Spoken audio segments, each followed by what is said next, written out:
Estamos chegando ao final da lição, essa lição 13, que na realidade foi ministrada, teria que ser ministrada no domingo passado, mas devido à conferência missionária, como já foi dito aqui pelo pastor Charles, nós não pudemos ministrar. Mas não poderíamos também deixar de ministrar, uma vez que é um ciclo que se completa dentro do estudo temático que nos foi proposto através dessas lições. Hoje nós temos o assunto que fecha toda essa ideia ou essa temática da revista, que é a relevância. Aliás, o tema da revista é voltado para isso, né? A relevância da igreja. Eu tenho dito que, e todos nós vivemos isso, que a igreja, muitos conceitos relacionados à igreja foram mudados pós-pandemia. Tanto que nós tivemos muitos debates nessa ideia, né? Fomos convidados algumas vezes, inclusive, para estar na Rádio Paz, trabalhando essa questão dos desigrejados, o que as pessoas passaram a pensar. E essa revista ela veio justamente nesse contexto, onde a igreja, para muitas pessoas, mudaram de conceito. Mas, na realidade, é apenas uma visão que elas têm, e muitas vezes escurecida, ou rabiscada, ou rascunhada, daquilo que se pode dizer que é a igreja. Porque a igreja de nosso Senhor Jesus Cristo, do qual você faz parte, ela jamais mudou, porque quem escolheu esta igreja foi o nosso Senhor Jesus. Mas nós tratamos durante todos esses domingos, 13 domingos, a despeito da relevância dela. Mas para fechar o assunto, nós vamos trabalhar sobre a relevância e esperança da volta de Cristo para a sua igreja. Amém? Quantos esperam a volta de Cristo? Não faria nenhum sentido estarmos aqui se nossa esperança, né, Jair, se fosse isso, né, Ângela? Se não fosse a volta do Senhor Jesus. Mas hoje é um culto, ou um momento de estudarmos. Então nós precisamos nos ater, ou nos debruçar, ou nos arvorar dentro das palavras e dos conceitos daquilo que é esperança.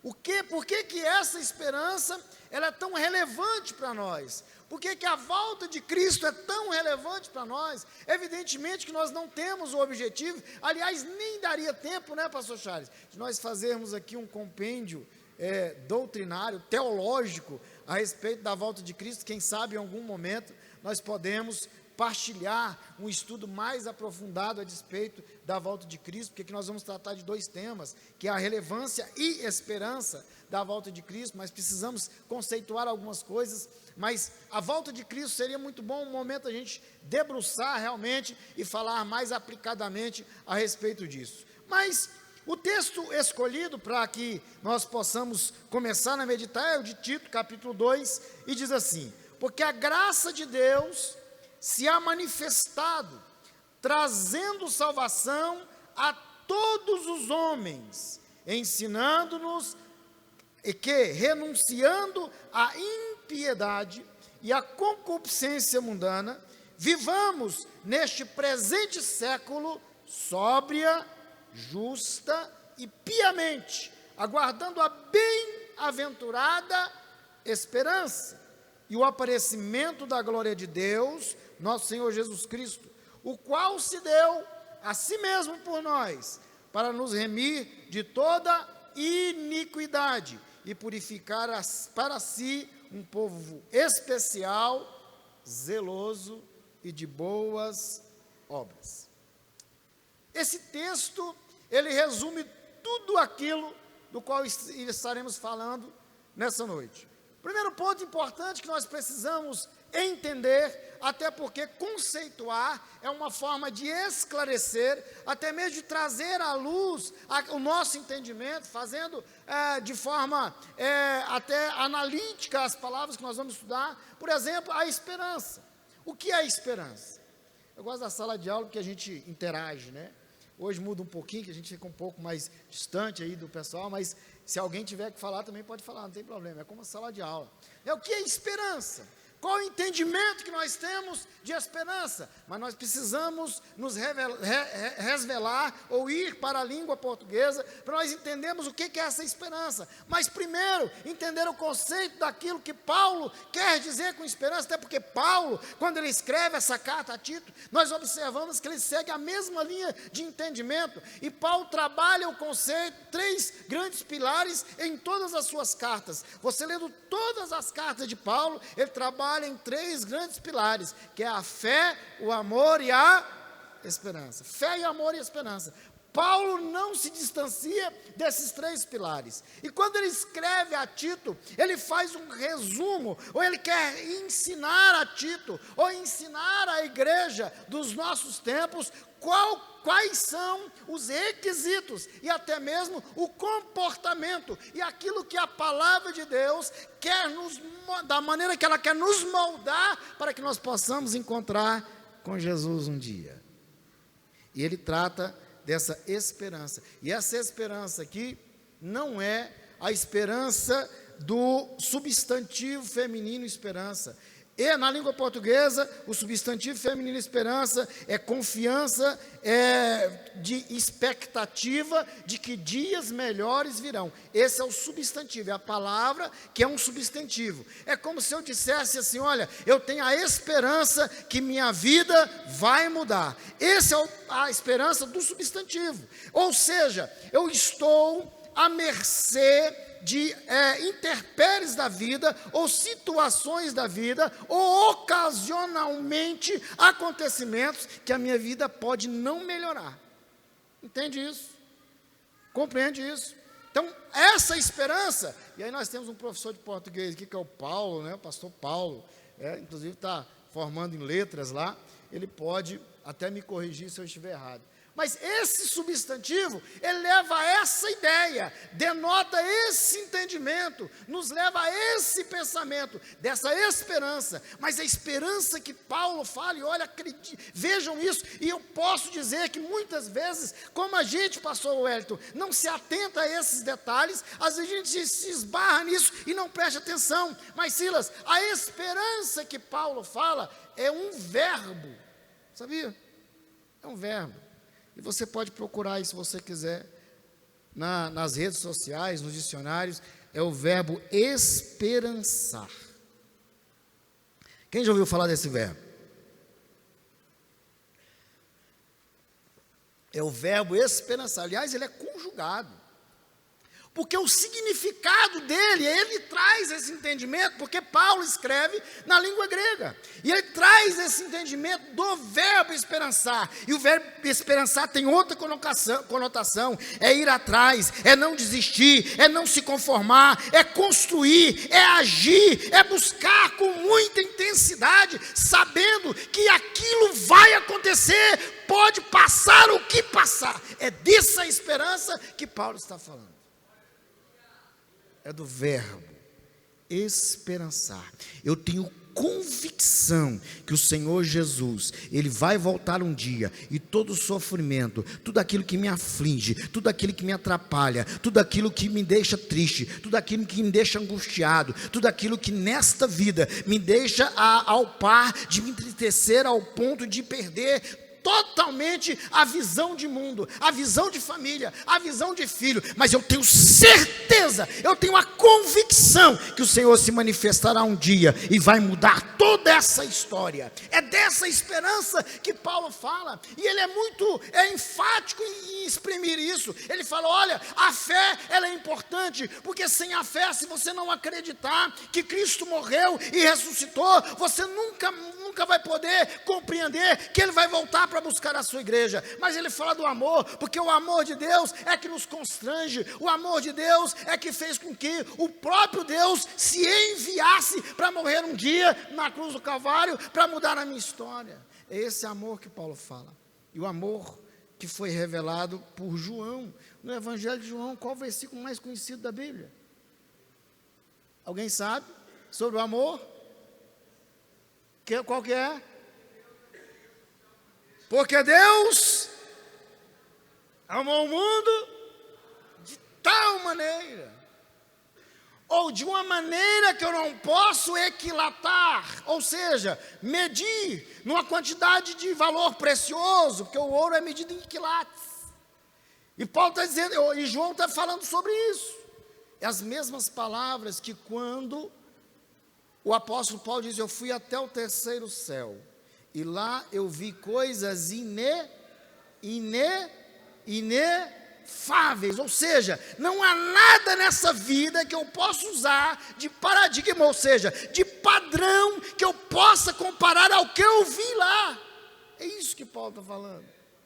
Quando ele fala que é inefável, é assim, não tem nada, não existe, são coisas que se eu fosse mencionar, eu não poderia usar de maneira nenhuma, nem de forma objetiva, nem subjetiva, para dizer o que era aquilo. Esse é o mesmo amor que João está dizendo. Deus amou o mundo de uma maneira que não dá para compreender, não dá para comparar, não dá para comparar de amor de marido para mulher, de mulher para marido, de pai para filho, de filho para pai, não dá para equilatar. Esse foi o amor que Deus teve para com o homem, que enviou o seu filho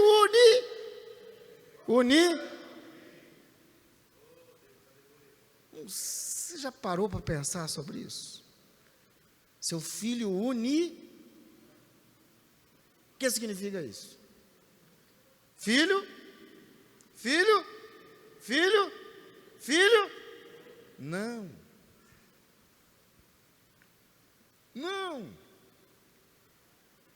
Ele é o primogênito. Mas o que significa isso? Unigênito. É que ele mesmo se fez homem de uma gene única, na Genese, ou na Gênesis, ou o livro de Gênesis, que é um princípio, não há nada que seja igual a Deus. Aliás, Deus não foi, o Jesus Cristo não foi formado de maneira convencional, por isso a gene dele é única. A Maria se engravidou de Jesus através do Espírito Santo, e por ser através do Espírito Santo, é uma gene que não existe, só ele foi formado assim. É unigênito, não é único. Único ele é, mas a palavra não significa isso. É por isso que a Bíblia está dizendo que o amor de Deus foi tão grande, que ele, Filipenses capítulo 2, versículo 7, ele deixou a sua glória. E aqui não fala de riqueza, de poder. Ele deixou a sua glória. Não é que ele tinha muita riqueza e se estava se esbaldando disso. Não, ele tem todo o poder. E ele deixou todo esse poder para se enviar, tomando a forma de servo, fazendo-se semelhante de uma gene única, semelhante a homem. Esse é o amor de Deus. É o amor de Deus. Amém, gente? Amém? E a fé que Paulo menciona, e nós precisamos falar disso aqui para a gente chegar onde queremos, é a fé de que, daqueles homens que são felizes, eu já disse que a palavra bem-aventurado, já mencionei isso aqui, é feliz, é um estado de espírito, não é uma situação ocasional, não é uma questão momentânea, é um estado de espírito. Felizes são aqueles que não viram, mas que não viram e creram. E esses que não viram e creram, é o que Paulo fala aqui, porque a graça de Deus se manifestou, porque esses que não viram e creram, eles renunciaram à impiedade, através da fé. Quando que Jesus morreu na cruz do Calvário? Quando? Segundo o nosso calendário, que é o gregoriano,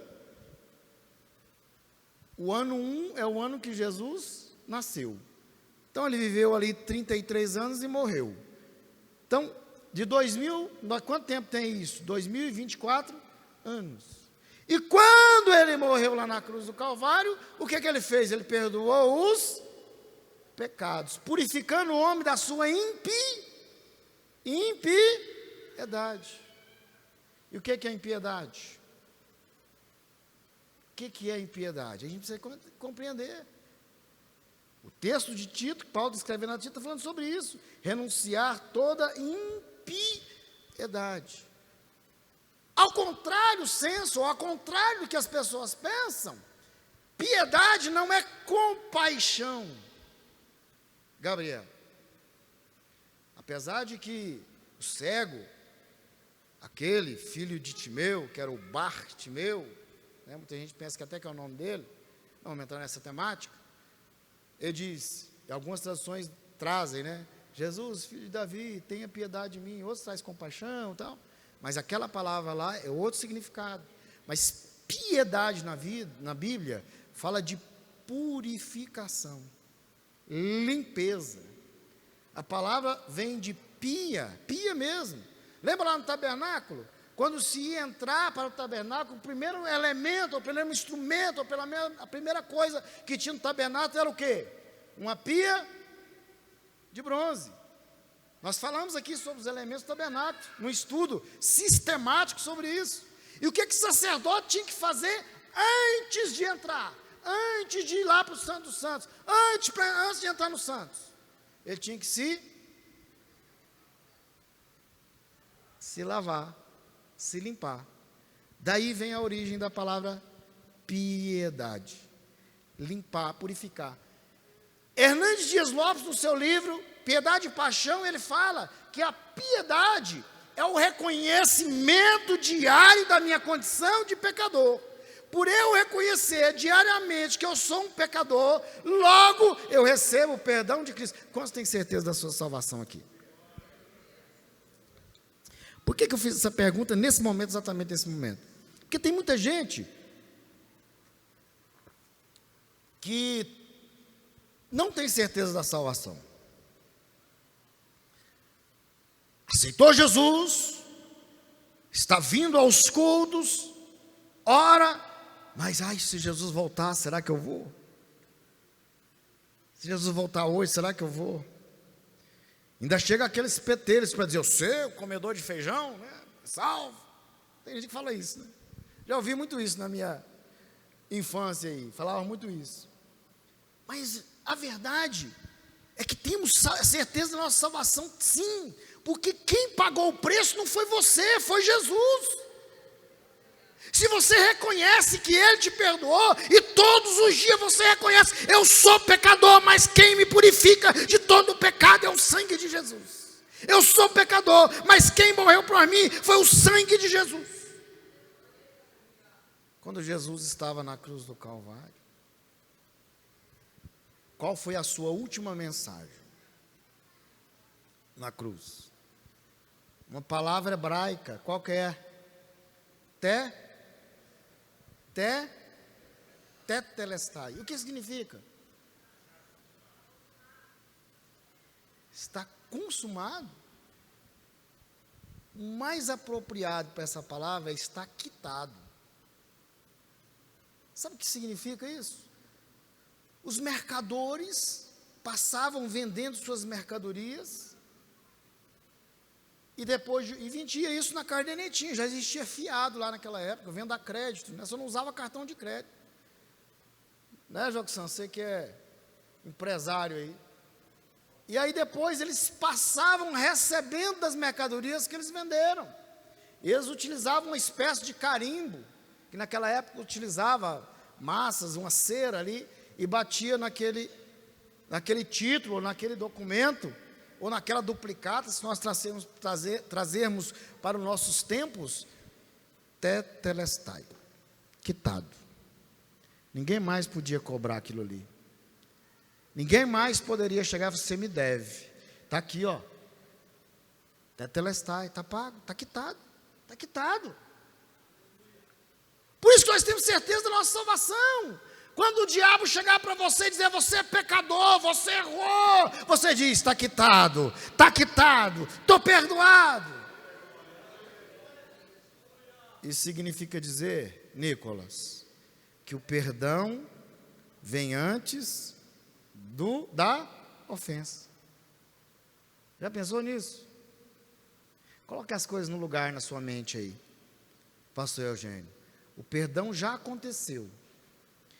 A ofensa, o pecado aconteceu hoje, mas foi lá em 2024 anos atrás, que Jesus perdoou meus pecados. Ele já perdoou, o que eu tenho que fazer? O que eu tenho que fazer? Aceitar o perdão dele, porque ele já me aceitou. Aceitar o perdão dele. Não tem aquela ideia que nós não vamos entrar no mérito teológico aqui, uma vez salvo, só, lógico que não. Eu tenho que arrepender todos os dias e dizer: Senhor, eu sou pecador, mas eu sei que a sua morte na cruz me purificou de todo pecado. Então, o que é a piedade? Qual que é o homem tem que pensar sobre isso? Salmo 1, simples. O homem impio é o homem do Salmo 1. Bem-aventurado, feliz é o homem que não anda segundo os conselhos dos ímpios, não se detém nos caminhos dos pecadores, não para na roda dos escarnecedores. Mas antes que isso aconteça, uma preposição aqui que faz uma divisão, que faz a ligação entre o texto e o outro, diz: antes que isso aconteça, antes dele se assentar na roda dos escarnecedores, antes dele andar segundo o conselho dos ímpios, antes dele se estender na roda dos escarnecedores, ele precisa meditar na palavra de Deus, na lei do Senhor, e nessa lei ele meditar de dia e de noite. Isso é piedade, que Paulo está falando aqui no texto. O contrário de piedade, aí sim, renunciando à impiedade. A impiedade é o contrário de piedade. O prefixo in é negação. Impiedade. Aí o salmista diz: não são assim os ímpios. Eles são como a moinha que o vento espalha, ou seja, vai por qualquer vento de doutrina, qualquer palavra que der para ele, está dada, está resolvido. Ele acredita em tudo quanto é coisa. Sai de um culto desse aqui, ele vai lá para a internet verificar se o que foi falado está certo, se aparecer uma outra doutrina que ficou melhor, encaixada no seu padrão, porque hoje nós estamos vivendo tempos em que as pessoas querem que a doutrina bíblica se encaixe no seu padrão, no seu modo de vida. Mas não é assim que a Bíblia diz. Não é assim que a Bíblia diz. Nós devemos nos enquadrar no padrão bíblico, que Paulo está falando sobre isso. E ele diz que nós temos que viver uma vida sóbria, justa, piamente. Ele fala: não dando ouvido, ou não se dando às concupiscências mundanas. O que é concupiscência, gente? O que é concupiscência? É o quê? Vontade. É desejo. Mas essa concupiscência não é só vontade e desejo, é uma vontade, Vivian, e um desejo descontrolado, porque senão a palavra seria só desejo. É concupiscência, um desejo descontrolado, e a Bíblia está dizendo: você precisa abandonar isso, para que você possa receber o perdão de Deus. O versículo último, 14, fala assim: o qual se deu a si mesmo por nós, para nos remir de toda iniquidade. E o que é iniquidade? O que é iniquidade? O que é o iníquo? O iníquo é alguém que já não tem mais sensibilidade de cometer pecado. Para ele está tudo certo. Tudo certo. Eu já disse aqui numa palavra, e a Bíblia diz que não tem perdão para a blasfêmia contra o Espírito Santo. Aí você pode até dizer assim: mas, meu Deus, será que eu já cometi isso? Você pode até pensar: será? Não, eu não controlo meu pensamento, às vezes eu já pensei umas coisas esquisitas. Né? Não. Só de você estar aqui hoje, só de você estar sentado nessa cadeira, é impossível, Sebastiana, você ter cometido a blasfêmia contra o Espírito Santo. Porque o que é a blasfêmia contra o Espírito Santo? É a resistência continuada de permitir o Espírito Santo, de fazer você reconhecer que você é pecador. Isso é blasfêmia contra o Espírito Santo. Nunca vai reconhecer que Deus pode mudar a sua história. Você nunca vai reconhecer que Ele morreu na cruz do Calvário para perdoar os seus pecados. Para o iníquo, o pecado não existe. É apenas ações do dia a dia.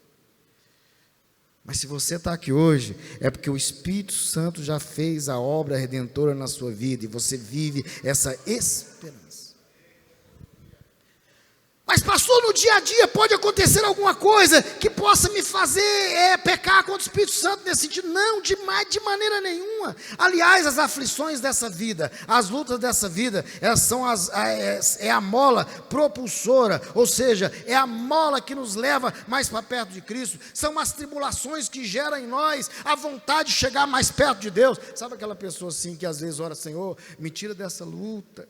Mentira dessa lei, parece que a luta da pessoa só faz aumentar. É porque Deus sabe que se ele tirar a luta dele, ele vai sumir da igreja. Amém? Às vezes a luta faz a gente ficar mais perto de Deus, né? Vai mais perto.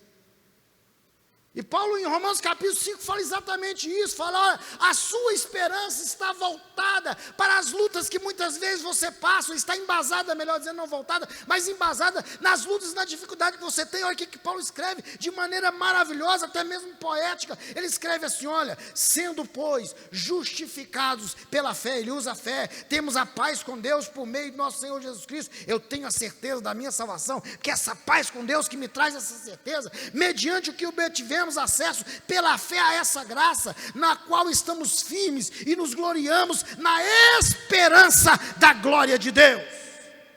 Amém, gente?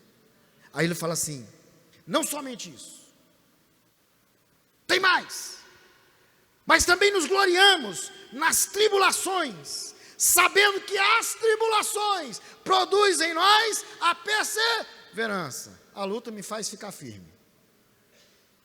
A dificuldade me faz ficar firme. E a esperança não traz confusão.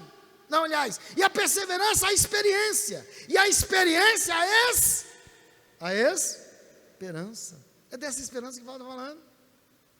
Então, meus queridos, se você estiver pensando dentro do seu coração, Senhor, será que se o Senhor voltar hoje, eu vou subir com o Senhor? Com base na própria palavra de Deus, você pode ter certeza que só o fato de você estar aqui, você está consciente que se Jesus voltar agora, você vai subir para a glória celestial. Você vai subir para a glória celestial, não tenha dúvida disso.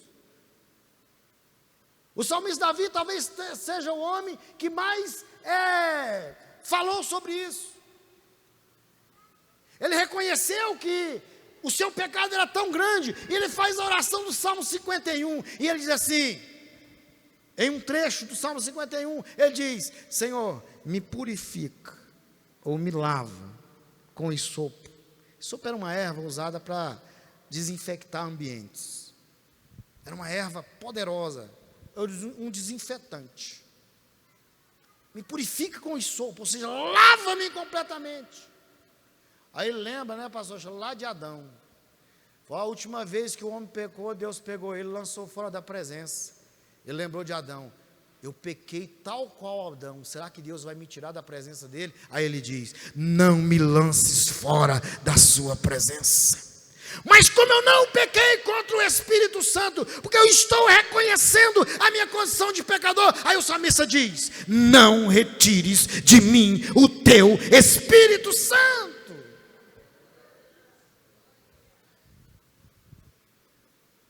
Aí ele fala, não adianta nenhum ato, nenhuma ação. Porque da última vez ele lembrou de Saul. Da última vez que alguém te desobedeceu e não reconheceu o seu erro, o Senhor disse para ele, melhor é obedecer. Do que?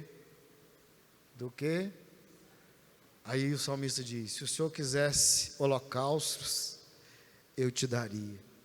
Se o Senhor quisesse que eu andasse de joelho a avenida inteira, até chegar em Trindade, eu também te daria. Mas eu sei que o Senhor quer um coração quebrantado. Um coração que reconhece. Um coração que sabe que o Senhor pode perdoar pecados. E olha que ainda não havia o advento de Cristo. Davi viveu antes disso. Jesus é da raiz de Davi. Mas ele sabia reconhecer isso.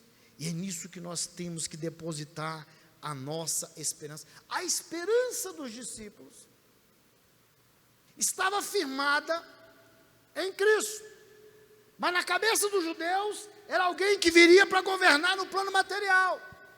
Eles não esperavam um Cristo que veio mudar, ao invés de mudar o mundo, veio mudar o homem. Porque se mudar o homem, mudaria o mundo. Amém, gente? Jesus inverteu a lógica. Eles queriam um grande governante. Mas Jesus disse: se vocês não mudarem, nenhum governo vai suportar vocês. Nenhum governo vai mudar. Mas na visão dos discípulos, o que mudou toda a ideia, o pensamento e a visão, foi porque Jesus disse assim: olha, eu vou padecer, eu vou morrer, eu vou ser entregue à morte. Mas no terceiro dia, eu vou ressuscitar. Tentaram de todas as maneiras dizerem para a sociedade daquela época que Jesus não havia ressuscitado. Disseram até que tinha recolhido o corpo dele da sepultura.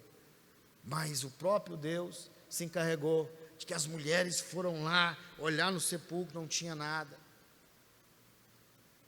Os anjos apareceram e disseram: ele não está mais aqui. Ele já ressuscitou. Aliás, a ressurreição, e preste atenção nisso, é uma doutrina ou um evento basilar da fé cristã. Porque se nós não acreditarmos que Cristo ressuscitou, e essa era a pregação de Paulo, e essa era a pregação dos apóstolos, de nada adianta nós acreditarmos em Cristo. Que a ressurreição de Cristo é que mostra que Ele realmente era Deus. E a nossa lição dessa revista fala: Ele ressuscitou, que aliás, após a sua ressurreição, e a ressurreição dele foi corpórea, ou seja, materializada, ou seja, em carne e osso. Tanto é verdade que ele, como foi até ministrado aqui esse final de semana, a respeito dos discípulos de Emaús, ele teve contato com eles, depois ele se assentou, partiu o pão, depois ele encontrou os discípulos, teve fome, pediu para preparar alguma coisa, ele comeu peixe, depois ele passou o tempo, ele foi para o monte da transfiguração. Aliás, a Bíblia diz que mais de 500 pessoas o viram depois de ressuscitado. Depois de ressuscitado. Aí lá no monte da transfiguração, ou no monte da sua ascensão, ou no momento da sua ascensão, e é o que a nossa revista está trazendo, ele sobe ao céu, e ele diz: olha, eu não vou deixar vocês órfãos não. Eu estou indo, mas eu vou deixar alguém que vai ter a mesma natureza, ou seja, o próprio Deus. O Espírito Santo de Deus. Irmãos, é o Espírito Santo de Deus que nos revela. Eu posso estudar, o Marcos ali que é mestre em teologia, o pastor Wellington que é também, podemos estudar o que for, mas se o Espírito Santo de Deus não nos revelar a sua mensagem, podemos fazer exegese, podemos estudar toda a ciência que for, hermenêutica, podemos fazer o que for, mas se o Espírito Santo de Deus não falar através de nós, não nos revelar, seremos como nada, igual bater em lata. Uma coisa importante, às vezes as pessoas se admiram, até porque o texto bíblico diz, mas se você precisa entender o que o texto bíblico diz, os pais de Jesus levaram para Jerusalém, depois foram embora, descobriram que ele não tinha ido com eles, voltaram, chegaram no templo, Jesus estava falando no templo, e a Bíblia diz que as pessoas admiravam ele falar, mas a admiração sobre Jesus não era sobre o que ele sabia, não era sobre o contexto que ele poderia dizer, até porque toda criança que é judia, ou toda criança daquele contexto de Jesus, ela tinha que saber a Torá completa, porque ela começava a estudar desde pequenininha, aos 12 anos, ela já estava apta para falar da Torá. A Torá é os 5 primeiros livros da Bíblia, Gênesis, Êxodo, Levítico, Número, Deuteronômio, isso é Torá. Eles não admiraram de maneira nenhuma sobre aquilo que Jesus dizia, mas eles admiravam era a unção com a qual ele falava, eles admiravam era o poder pelo qual emanava das suas palavras, e isso é o Espírito Santo de Deus que permaneceu conosco para que pudesse fazer o quê? Nos convencer dos nossos. Sempre nós vamos resumir isso, viu, Bruno? Sempre vamos nos resumir nisso. O Espírito Santo de Deus, ele vem nos convencer. E o arrebatamento da igreja? Quando que ele vai acontecer? Aquele dia e hora? O fato é que nós sabemos que ele vai acontecer. A Bíblia diz que ele vai ser rápido. Ou seja, para nós que esperamos o arrebatamento da igreja, ele será visível. Ué, porque se você vai ser arrebatado, você vai encontrar com Jesus. Mas para os que ficarem aqui, vai ser invisível, não vai nem perceber. Para nós, sim. Porque se você for arrebatado, você vai encontrar com Cristo. A noiva encontrará com o noivo.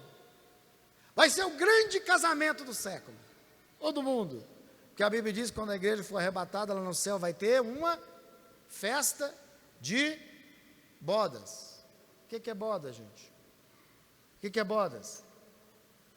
O que é bodas? Bodas de prata, bodas de ouro, é o quê? Festa de casamento.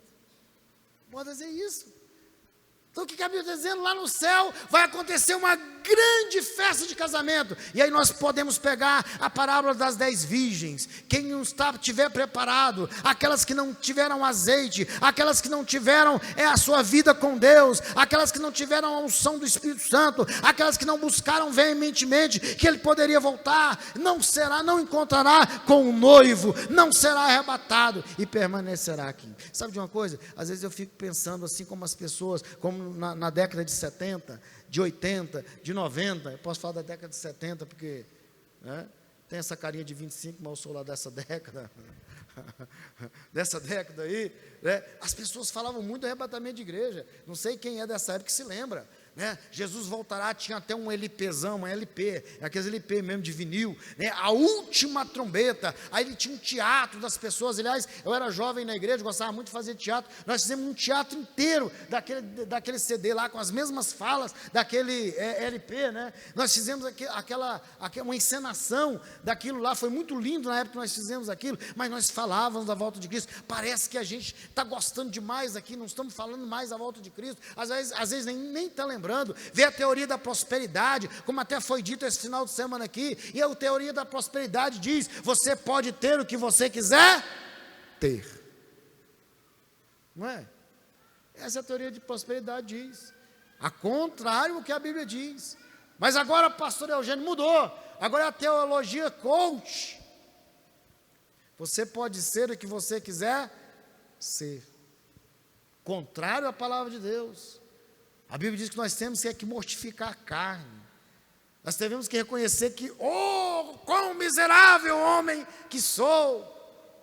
Como Paulo diz, reconhecer as nossas falhas, os nossos erros. O homem que vai ser arrebatado, a igreja que vai ser arrebatada, é aquela igreja que reconhece Cristo como perdoador dos seus pecados e está esperando o dia do casamento para encontrar com Ele lá nas nuvens celestiais.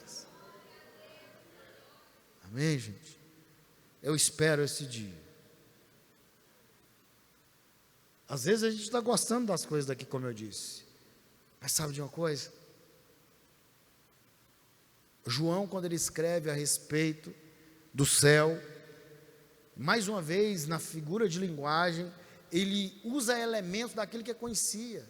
Fala assim: olha, lá no céu as coisas são maravilhosas, é uma revelação que ele tem, mas são maravilhosas. Pensa, as ruas são semelhantes a ouro,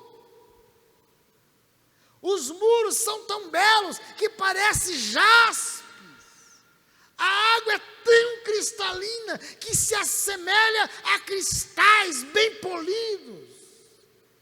É isso que te espera lá na glória celestial. Quem quer trocar a riqueza do mundo por aquilo que Cristo tem preparado para nós? A palavra de Deus, o próprio Jesus, ele nos dá um alerta: vigiai, porque vocês não sabem o dia e nem a hora que o Filho do Homem vai se manifestar. Por isso que Deus deixou isso em oculto. Porque o homem é tão difícil que ele poderia viver a vida toda fazendo bagunça. Não, aquele dia lá eu vou ter que estar pronto, não vou. Mas ele deixou em aberto, que ele vai voltar. E o dia que ele voltar, nós precisamos estar preparados. Mas eu queria, antes de finalizar, e até um assunto que está dentro da nossa revista aqui, evidentemente, e aos resultados do arrebatamento. Eu não aprofundei muito aqui, porque não dá tempo mesmo da gente fazer, mas quais são os resultados do arrebatamento da igreja? É para aquele que vence. Amém? Romanos no capítulo 8, versículo 37, diz assim, ó, ao que vencer, aliás, somos mais do que vencedores. Romanos 8, 37. Somos mais do que vencedores por aquele que nos amou. E aqui o apóstolo Paulo usa um superlativo para dizer que é mais vencedor do que o que vence aqui na terra. Porque vencer aqui na terra é aquele que conquista os seus prazeres aqui mesmo. Mas ele está dizendo, não, é muito mais que isso. E eu gosto de fazer uma conexão bíblica com as cartas de João no Apocalipse. E eu quero finalizar as minhas palavras nisso aqui. Quando o João escreve à igreja de Éfeso, lá no finalzinho do texto ele diz, ao que vencer, ou seja, aquele que vai encontrar com Cristo um dia na glória, lá no céu, ao que vencer, darei o direito de comer da árvore da vida, que está no meio do paraíso. Amém, gente? Quando Adão pecou, ele foi proibido de comer da árvore do conhecimento do bem e do mal, não foi? Mas depois que isso aconteceu, falou, vamos tirar esses dois daqui, porque vai que eles comem da árvore da vida, e aí vai viver eternamente. Mas não, aquele que for arrebatado com Cristo vai ter o privilégio de viver eternamente com Cristo. Achei muito interessante, pastor Lucas, e parabéns pelo tema da quinta-feira, né? Como é que é o tema? Olhando para eternidade. Quando que começa a eternidade, Jessé? Quando que começa a eternidade? É depois que você morre. A eternidade começa quando você for arrebatado. A eternidade começa quando? A eternidade começa quando você aceita Jesus como seu único e suficiente Salvador. Porque o crente não morre, ele tem uma passagem, ele passa da vida, da morte para a vida. Porque o seu corpo perece, mas ele vive eternamente. A vida eterna começa quando você aceita Jesus. E para quem não aceita também, a vida eterna, para ele está para o outro lado. Depois, na carta que é escrita a Esmirna, diz assim, quem tem ouvido ouça, o que o Espírito da igreja, ao que vencer, de modo nenhum sofrerá o dano da segunda. Isso aqui é profundo. Gastaríamos uma terça-feira inteira para falar sobre isso.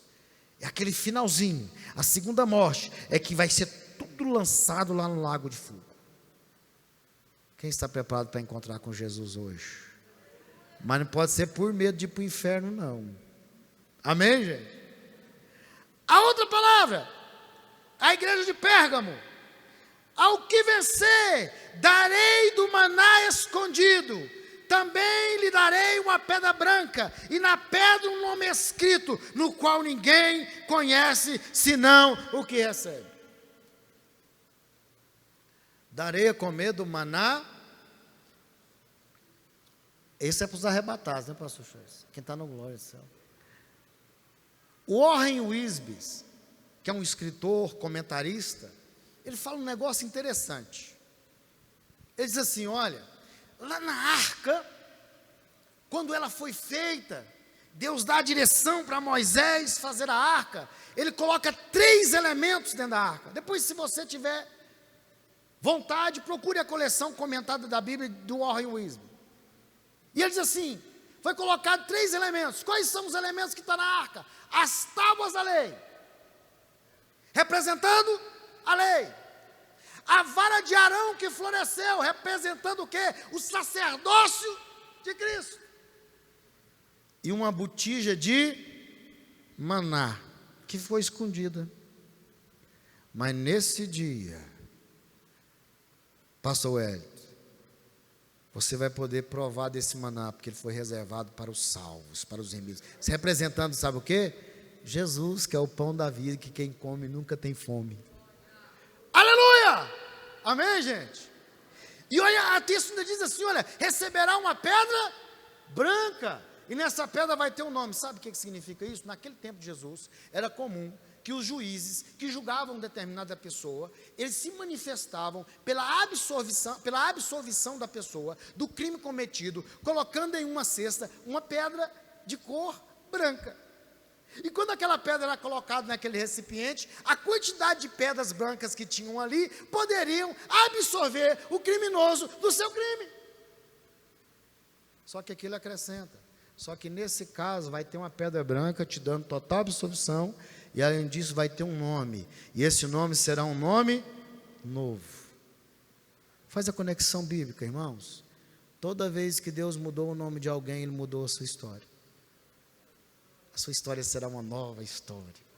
Aleluia! Caminhando para o final, senão não dá tempo. Depois nós vamos para a carta de Tiatira. Diz assim: ao que vencer, ou ao vencedor, que guardar até o fim as minhas obras, darei autoridade sobre as nações, e com vara de ferro regerá, quebrando-as como são quebrados vasos do oleiro, assim como eu recebi a autoridade do meu Pai. A igreja vai voltar para reinar com Cristo. Se você acha que hoje você não tem autoridade nenhuma, um dia, depois que Cristo arrebatar a igreja, Ele vai vir para reinar. E quando Ele vier para reinar, você vai estar junto com Ele, que Ele vai te dar autoridade. Amém? E a carta de Sardes diz assim: ao que vencer, será vestido de vestes brancas, e de maneira nenhuma riscarei o seu nome do livro da vida, mas confessarei o seu nome diante do meu Pai. Sabe uma coisa que era muito interessante, importante para o povo daquela época, que João escreve, era ser cidadão.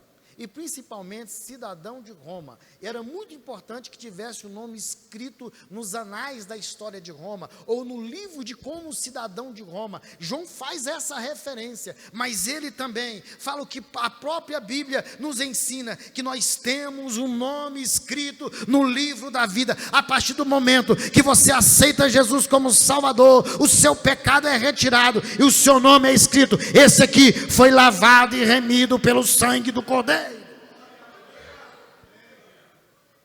Carta de Filadélfia. Ao que vencer, eu farei como coluna no templo do meu Deus, de onde jamais sairá, e escreverei o nome do meu Deus e o nome da cidade do meu Deus, a nova Jerusalém, que desce do céu da parte de Deus, e também do meu novo nome. Era comum na cultura daquela época, e aí nós temos que vir para a cultura, porque senão a gente não entende o que tem a dizer. Eles construíam palácios, e nos palácios, Paulinho, eles erguiam colunas, e para homenagear os seus líderes, cada coluna daquela tinha um nome de um dos seus líderes, né? Então, os palácios eram feitos assim, e lá colocava o nome. Você pode ver na antiga Roma, geralmente tem uma coluna em cima, tem um nome de uma pessoa ali, eles homenageavam. Mas o que Jesus está dizendo, e falando aqui para essa igreja de Filadélfia, fala assim: os nomes aqui na terra não têm significado nenhum, mas lá na glória celestial, aquele que for arrebatado, ele será uma coluna, e nessa coluna terá o seu nome, e aquele nome que estava escrito no livro da vida. Isso é o resultado do arrebatamento. Já viram falar do resultado do arrebatamento? Eis o resultado do arrebatamento. E agora a igreja de Laodiceia, que é a última igreja que nós vamos falar aqui, já estou terminando também. Ao que vencer, eu darei o direito, preste atenção, eu darei o direito de assentar-se comigo no meu trono, Aleluia. Quando Estevão estava sendo apedrejado, ele falou assim: eu vejo um trono. Amém? Assentar-se comigo no meu trono. Olha, a mão direita, ou o lado direito na Bíblia, não tem nada a ver com política não, tá? Significa força, significa poder, significa autoridade. E o que a Bíblia está dizendo? Quem vencer vai poder sentar comigo no meu trono, porque assim como, aí a Bíblia diz assim: olha, no mundo tereis, faz a conexão bíblica, você entendeu o que nós estamos falando. No mundo tereis, mas tenham bom ânimo, porque eu venci.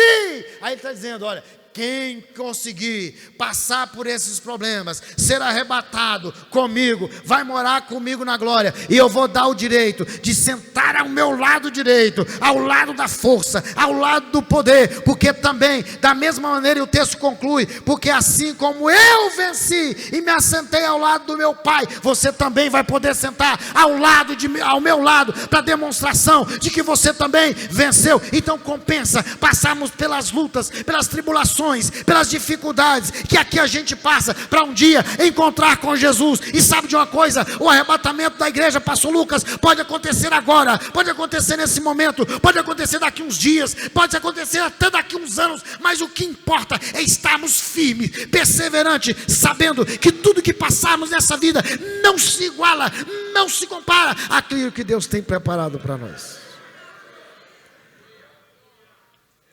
Amém, gente?